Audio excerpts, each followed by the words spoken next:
তো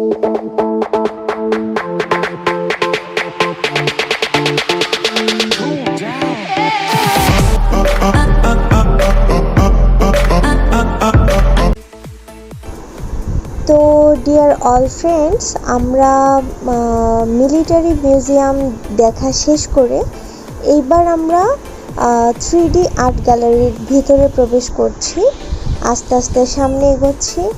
আসলে বাংলাদেশে এই প্রথম এই যে 3D আর্ট গ্যালারি সেটি হয়েছে। তো আমি আসলে বিশেষ করে এই গ্যালারিটা নিয়ে খুবই এক্সাইটেড যে ভিতরে কেমন, বিকজ অন্যান্য ইউটিউব চ্যানেলে অনেক দেখেছি, তো আজকে নিজের চোখে দেখব বা সেটা সৌন্দর্যটা উপভোগ করব। তো সেটি দেখার জন্যই ভিতরে এখন আমরা সবাই প্রবেশ করছি। আর তানিমকে তো দেখতেই পাচ্ছেন, বেচারা খুব কষ্ট পাচ্ছে। তো ওর জন্য সবাই একটু দোয়া করবেন যেন খুব তাড়াতাড়ি ওর পা সুস্থ হয়ে যায়, পা যেন ভালো হয়ে যায়। দেন আমরা আরও ভালো ভালো ব্লগ আপনাদেরকে দেওয়ার জন্য চেষ্টা করব। তো চলুন বন্ধুরা, আমরা আস্তে আস্তে করে যাচ্ছি সামনের দিকে। তো আমরা হচ্ছে 3D আর্ট গ্যালারির জন্য টিকিট কেটেছি, জন প্রতি হচ্ছে 200 টাকা করে। আমরা 5 জন যাচ্ছি যেহেতু, তাহলে আমাদের হচ্ছে 1000 টাকা। তো আমরা এখন ভিতরে যাচ্ছি।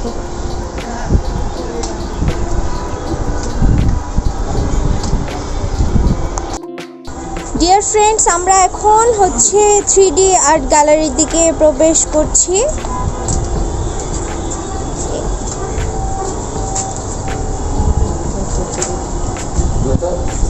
আপনার সুতা খুলতে হবে ম্যাম, সুতাগুলো শুকাবার করতে হবে আপনার বাইরে, সরি ভিতরে।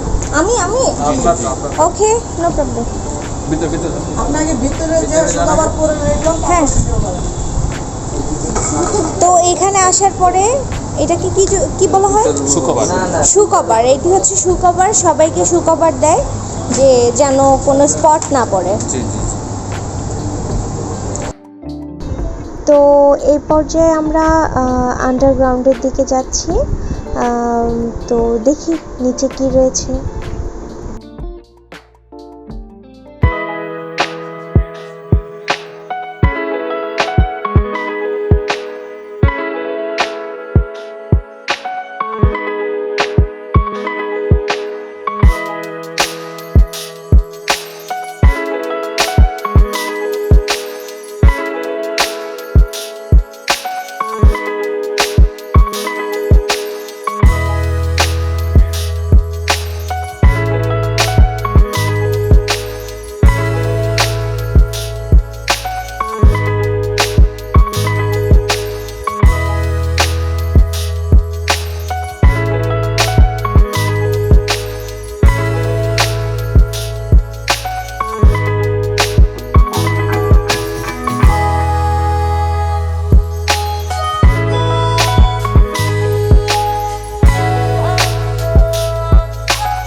আপনাদেরকে একটু বলি, রিয়েল লাইফে আসলে আমাদের বাসায় টম অ্যান্ড জেরি আছে, যেটি কিনা আমার ভাই এবং আমি, অর্থাৎ তানিম হচ্ছে টম এবং জেরি আমি। এরই মাঝে আমি টারজানের সাথে গিয়েও দেখা করে এসেছি। সেই পাহাড় টপকে টপকে লাফ দিয়ে দিয়ে গিয়ে ওনার সাথে দেখা করতে গিয়ে বাঘের দেখা পেলাম, অজগর সাপের দেখা পেলাম। উফ, কি যে ভয়ানক কাণ্ড না। সবচেয়ে মজার ব্যাপার হলো ওখানে গিয়ে কিছুক্ষণের জন্য আমি বাচ্চা হয়ে গেলাম। আসলে আমি যে মাস্টার্স কমপ্লিট করেছি, ওখানে গিয়ে আসলে সেরকম আমার মনেই হচ্ছিল না, একদম পুরো বাচ্চাদের মতো হয়ে গেলাম। কি আর ছবি তুলবো, মানুষের জন্য কোনো ছবি কি তোলা যায়?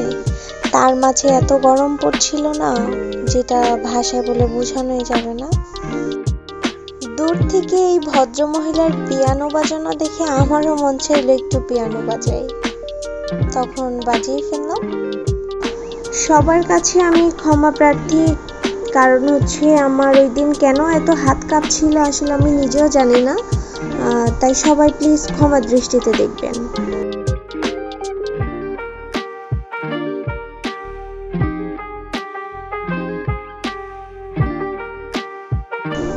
আহ, কি সুন্দর আগ্রার তাজমহল। আমিও কি কম যাই? আগ্রার তাজমহল যেতে পারছি না, তাতে কি হয়েছে? সুযোগ পেয়ে ছবি তুলে ফেললাম। ওই যে দেখতে পাচ্ছেন একটি গদি রয়েছে, দুপাশে দুজন প্রজা বাতাস করছে, ওখানে বসে তো নিজেকে রানী রানী ফিল হচ্ছিল।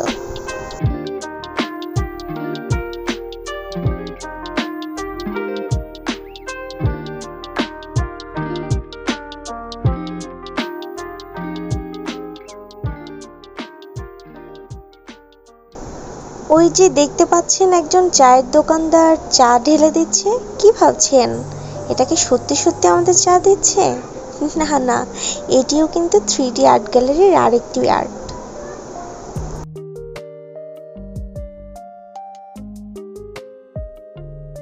একটু সামনে এগোতেই দেখলাম যে ঝর্ণার পানিতে আসলে ভেলা ভেসে ভেসে নিচে পড়ছে। ওই সুযোগে আমি তানিম একটু ভেলায় চড়ে নিলাম।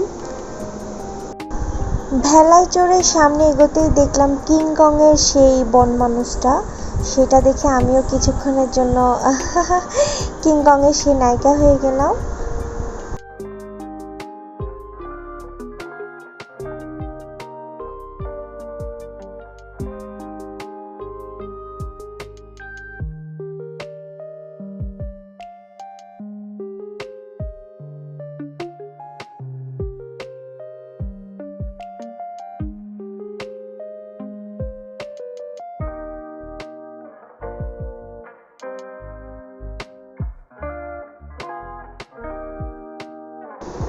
এই গুহাটির ভিতরে প্রবেশ করতেই কিছুক্ষণের জন্য মনে হলো যেন আমি সত্যি সত্যি মাটির ভিতরের কোনো গুহায় প্রবেশ করলাম, ঠিক সেই রকম একটা ফিল আসছিল।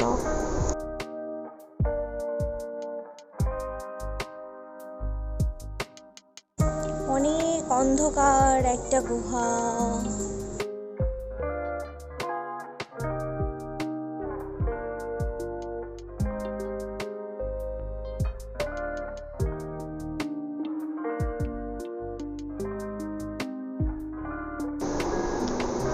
সবচেয়ে মজার ব্যাপার হলো এইবার না, মানে কোন ফ্লোর থেকে কোন ফ্লোরে আসছি আর বুঝতে পারছি না। ঠিক মিলিটারি মিউজিয়ামে যেরকমটা ছিল, মানে ওখানেও না এরকম এলোমেলো হয়ে গেছিলাম যে কোন ফ্লোর থেকে কোন ফ্লোরে আসছি, সব কিছুই ঠিক একই রকম, বুঝতেই পারছিলাম না। তো এখানেও সেরকমটাই হলো যে কোন ফ্লোরে আসছি এবার আর বুঝতেই পারছি না।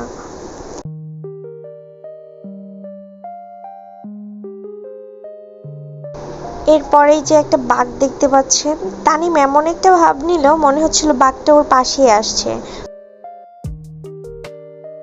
একটু সামনে এগোতেই দেখলাম জাতির পিতা বঙ্গবন্ধু শেখ মুজিবুর রহমান। ওনাকে তো চোখে দেখা হলো না, কিন্তু এখানে আসার পর মনে হচ্ছিল উনি বসে আছে আর ওনার সাথে সাক্ষাৎকার নিব না, সেটা তো হতে পারে না, তাই না? তারপরেই চোখে পড়লো আমাদের জননেত্রী শেখ হাসিনা। তারপরই ওনার মনে হচ্ছিল যেন উনি পতাকাকে আমাদের হাতে তুলে দিচ্ছে, তো ওই সুযোগে ওনার সাথে একটি ছবি তুলে নিয়েছি। সবচেয়ে মজার ব্যাপার হলো আমরা সব কিছু দেখতে দেখতে আমরা মূল ভবনে এসে গেছি। এবার মূল ভবনে আসার পর হঠাৎ করে তানিমের এবং আমার মনে হলো যে আমরা কিছু জায়গা আসলে বাদ দিয়ে চলে এসেছি ভিডিও করার বা দুষ্টুমি করার জন্য, ফটোশ্যুট করার জন্য। তা আবার রিটার্ন ব্যাক করলাম সেই ফ্লোরে গিয়ে এই যে ভেলায় ভেসে ভেসে কিছুক্ষণ দুষ্টুমি করলাম। তারপর হচ্ছে ওকে নিয়ে দেন হচ্ছে আমরা এখান থেকে বের হলাম।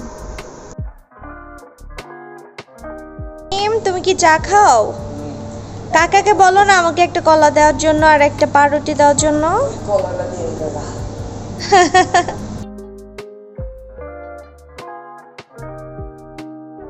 তো ডিয়ার ফ্রেন্ডস, আমরা অলমোস্ট 3D আর্ট গ্যালারি থেকে বের হয়ে যাচ্ছি মিরপুর 12 দা ক্যাফেরিও বুফে রেস্টুরেন্ট। তো আমরা সেখানে গিয়ে আরেকটি ব্লগ নেওয়ার জন্য ট্রাই করব। আমরা ভিডিও করতে করতে মাঝে মাঝে মজার ছলে যেসব পিকগুলো তুলেছি সেই পিকগুলো আমরা ভিডিওর মধ্যে দেওয়ার চেষ্টা করেছি। আশা করছি আপনাদের সবার অনেক ভালো লাগবে এবং আপনাদের ভালো লাগা মন্দ লাগা সব কিছু আমাদেরকে অবশ্যই কমেন্ট বক্সে বলতে ভুলবেন না।